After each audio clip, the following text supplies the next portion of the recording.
Welcome back to another honest review. Today we have a look back at a retired LEGO Star Wars set from 2022. It is the Justifier, set number 75323, and when it was available, it was approximately about $170. I did pay that standard retail price when it was available on store shelves. It is our own. It is so far our only other set based off the Bad Batch Disney Plus show. This time featuring Cad Bane's ship from that series. So we do get him for the first time in quite a bit.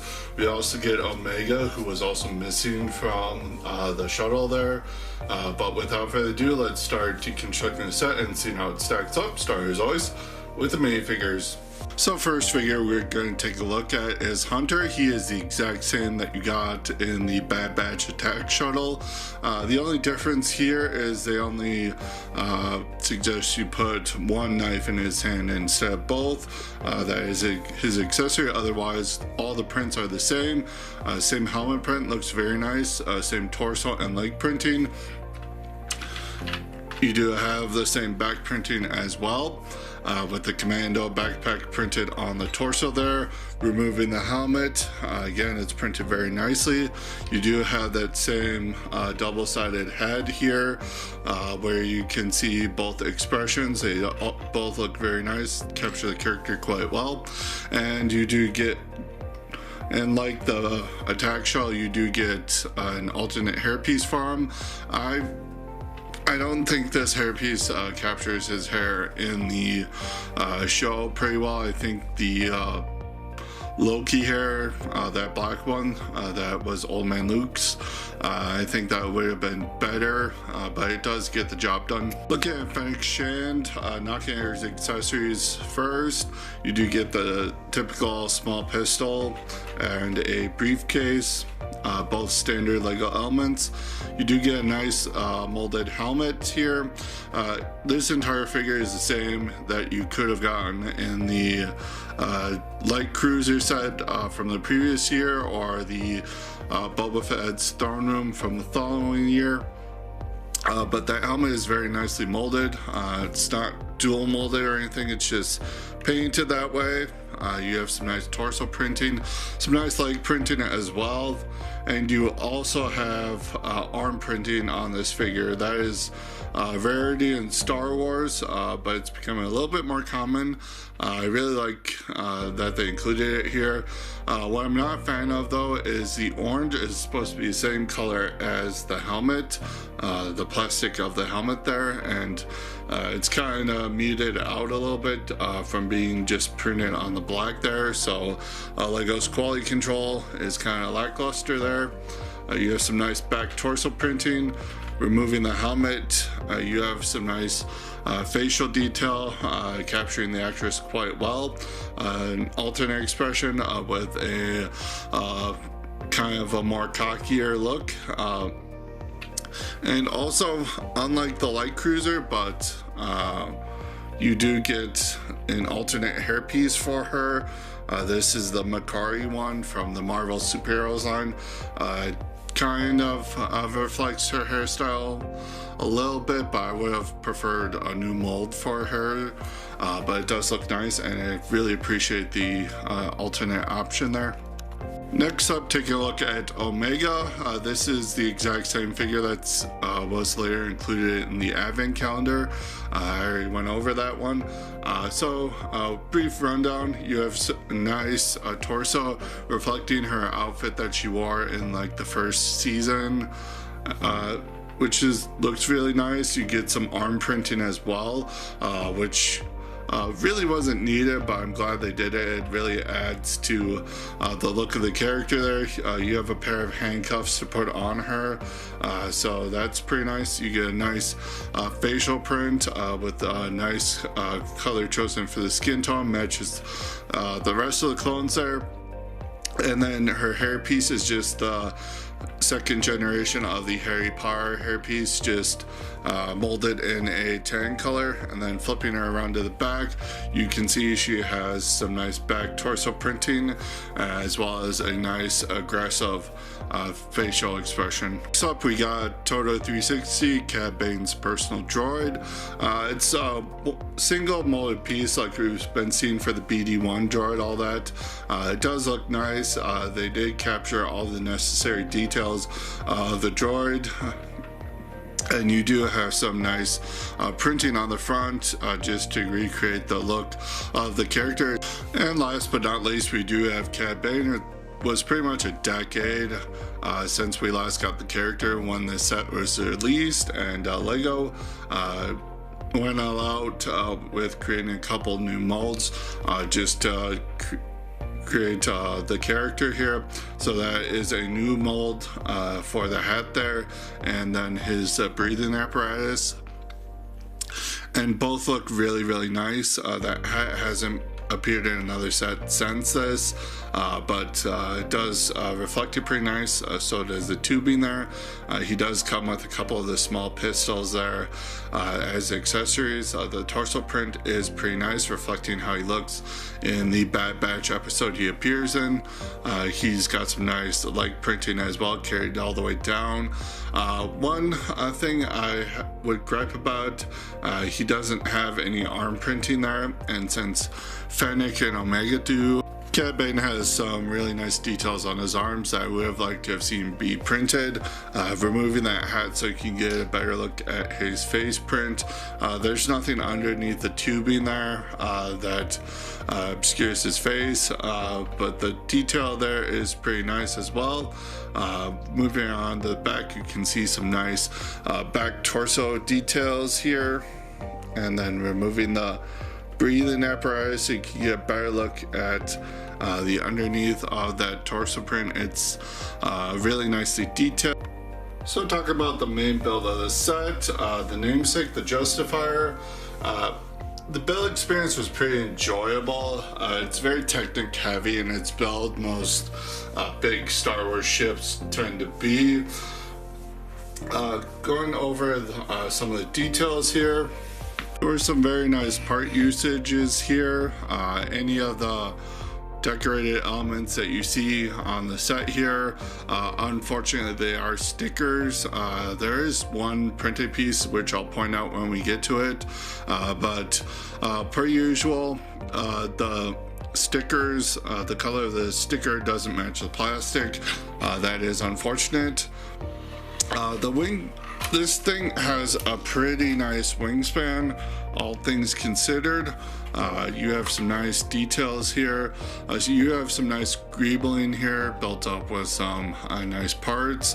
You do have this massive gaping hole here, which does not look good and is not accurate to the ship, but that is just to get one of the play features to work here, and I question if that's actually a good thing or not. The play feature is a little interesting, but it's not deal breaking, and it doesn't make the set any better.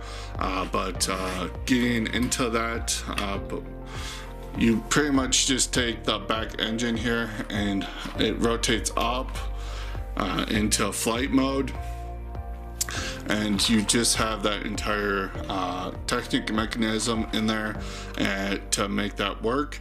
And also when you do that, you have a landing gear on either side of the ship here that just retracts up into the ship when you bring the tail into flight mode, and that landing gear actually doesn't need to be here. It just is there to look good, but the ship is built in a way where it just can lay there without needing it, so it's just for show. Flipping this around to the back so you can see the back shot of the ship here. You have some nice engine detail that it rests on. It looks very well.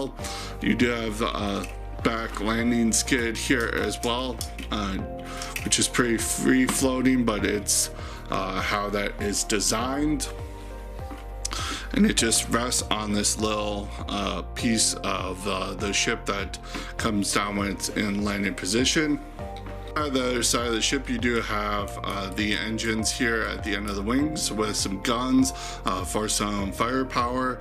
You do have a trans-green spring-loaded shooter here on either side, which will just fire when you press it. Very nice play feature, as always. Each side of these wings will lift up to reveal the Technic mechanism that makes the landing gear retract, and how some of the build is done here, just in case you need to access it for whatever reason. But you also do get a lone clip on either side for extra ammo. I really appreciate whenever they include that to store the extra ammo there. Moving inside to the cockpit area, you do have this nicely built up front here, utilizing some nice windscreen and interesting build technique. Unfortunately, all three of those are stickers. Removing the top here, it's very weird. This is just set in here.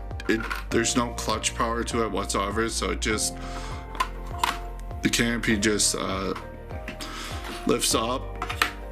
Again, that's really bad design to me.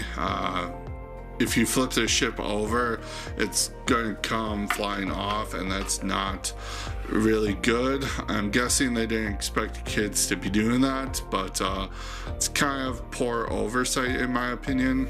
Looking at the interior here, you do have a nice little seat here for cabin to sit at. You do have a couple of consoles there that are printed. They're pretty well used ones, but they get the job done. You do have a couple crates here for some storage for cabin. You do have a thermal detonator, a lightsaber hilt, and that is a stack of detonators with the printed tile on the bottom, on the top there. Then back here you do have a prison cell for Omega to sit here. You just have the trans red window piece just sitting there, so you can have easy removal. And on the side of the chair there, you do have a couple of clips for Cad Bane's blasters to go. There's everybody in the cockpit there fit pretty nicely. Cad Bane just slots in there.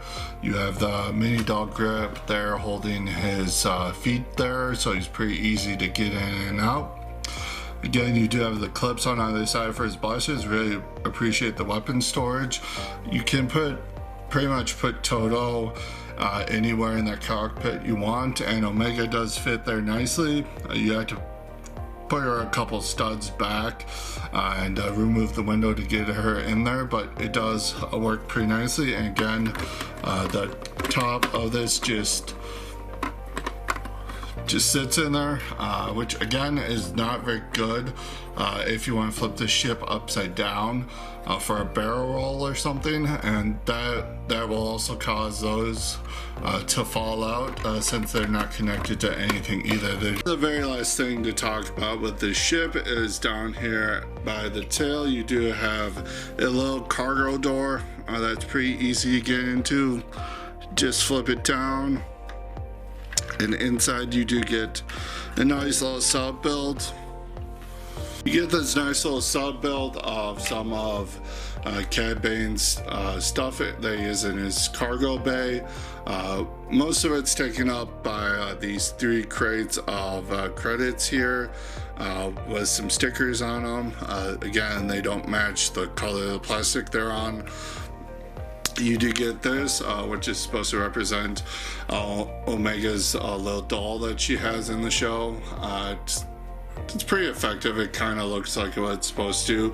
However, I don't know what this is representing, if it's representing anything at all. However, it does look really nice, and it also is all built up on a couple of olive green plates. Including the hair are the 2 extra bolts that you get for the spring-loaded shooter. These are the extra pieces you can expect with the set. Pretty nice selection here of pretty standard parts, some useful ones, and you also get a brick separator that will come in handy for all the Technic based skeleton that you have to build for the entire set and the main play feature. Take a look at the instructions. We get one big booklet here. It's pretty straightforward. You do have Hunter there supporting the progress bar, but the build is pretty straightforward. I had no issues following it. There were no quality issues with the pieces or whatever. And going to the back, you do have this giant cross sell for what was the summer 2022 wave of sets here, which most of these are retired by now, but it's still nice seeing them just to know what was part of the release wave. And then of course on the back, you do have the product feedback thing as always. So taking a look at the box, it's a standard $100 plus size. It's got the same hallmarks of the Star Wars line that we've been seeing for the past couple of years. It's just switched out with the dark red for the Bad Batch. So you got Hunter, Tech, Wrecker there down there in the corner. Nice minifigure call out. Nice product shot of the set against the clouds of Bespin there. Really reflects the episode that this is from. However, you can tell this is a render here of the actual set, since the stickers, they don't match either. They're a little too corrected with their colors. Top of the box, you do have a Cad Bane supporting the actual size reference, and then back to the box you do have callouts showing all the play features of the set, as well as another scenario. Going into my final thoughts for the set, well, the build was enjoyable, and I really liked the design, and it's how well the Lego designer was able to capture the set. There are couple of glaring flaws I brought up that just hold the set back for me in the build category, and that is just the huge play feature with the folding engine to get the retracting landing gear.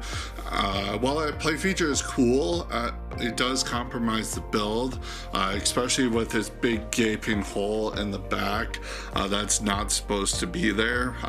That is, I don't think the play feature was that worth it to justify the entire play feature being there, and I much rather would have preferred it being toned down or just completely omitted. The other big issue was with the cockpit of this roof just set in there, and if a kid wants to do some rough play with it, roll it around in a dogfight or something, that's going to fall straight off, and there are loose accessories in that cockpit that would go flying as well, and I don't think that was a good choice either. Minifigures, good selection. It really does recreate the episode that it is based off of. However, I would have liked to have seen, for the price they're asking for this set, I would have liked to have seen potentially another one, another Kaminoan. The Tanway minifigure introduced the same mold for that species in the same wave, and I would have liked to have seen Nala Se in this set. She doesn't really appear in this scene, however, Lego's been known, especially in the Star Wars sets, to put minifigures that don't go with the scenes in sets just to get them out and to get them to make the character. So I would have liked to have seen that, but the selection of the figures is fine. It's just not that great for the asking price, and the quality, again, I've pointed this out many times, but Lego's printing and their coloring of their stickers is just not where it was. even 6 years ago. They massively slid downhill from where they were, and I really don't think that should be overlooked. And Lego was asking $170 US for this when it was on store shelves, and I don't think it was worth that. This set did stick around from August of 2022 to December of 2023, and you could have seen this on sale for $100, even lower if it was still on store shelves. This thing got massively clearance, and you can see that in the aftermarket of the prices for this thing. So before we get into that, I will say this set does get a 6 out of 10 for me. The biggest thing holding it back for me is that price tag of $170. I do not think it is worth it, considering the fact that you also have the ATE from the same wave. That set had similar piece count, but was significantly cheaper. So I do not think this set was worth it at that price tag. But let's talk about the aftermarket value of this retired set here. Pretty much you can get it new, sealed in box off of Bricklink, since that's what I'm going with here. You can get it for $118, way below retail price for new in box. It was at 100 before season 3 of the Bad Batch started airing, but it did jump up to 118 there, particularly after the episode where Cad Bane showed up for season 3. That kind of ignited a little bit more of interest in the set. And used, it's around the same price. It's 107. Again, this set has been heavily discounted, and it's also still available on some online retailers. They still have stock of this thing and at full price, so I can see that's part of the reason why the aftermarket hasn't increased that much for this. And on top of that, with this price, it wasn't really that desirable of a set. But going into the minifigures, where you can tell that's where the desire was a little bit more.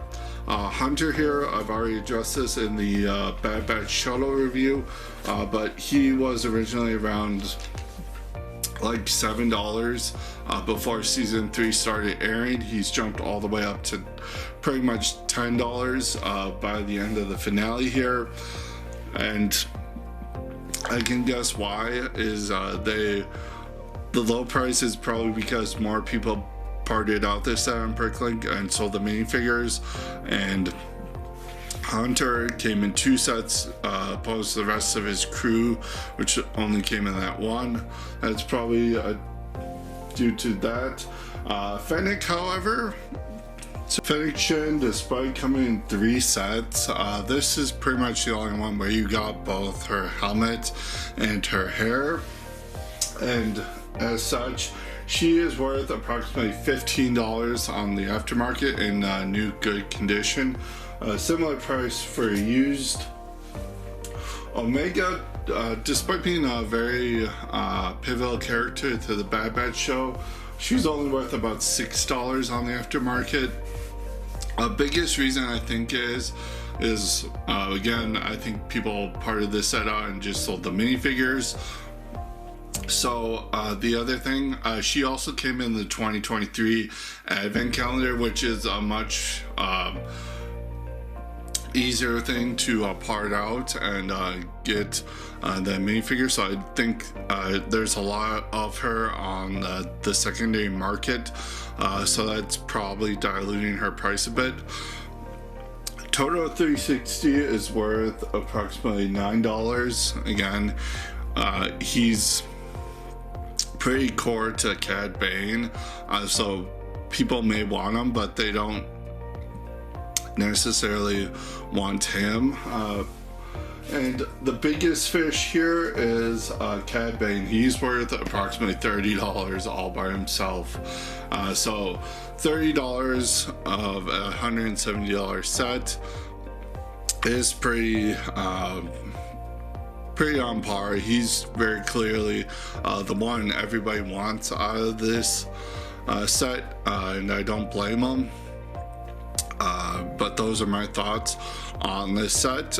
Comment below, let me know your thoughts on it. Do you agree? Do you disagree with my opinions? Did you like the Bad Batch? I really liked the Bad Batch. I think season 2 was kind of shaky, but overall I really liked it. I really liked the story they told with Omega and the Bad Batch crew. I'm looking forward to whatever Dave Filoni does next for the animated stuff, but that's beside the point. Like the video if you like it, comment below because it helps even more. Subscribe to the channel if you haven't already, if you like honest thoughts on Lego and reviews and whatnot. Ring that bell so you're notified when I upload new content, and I will see you in the next video. Until next time, have a great day and keep building.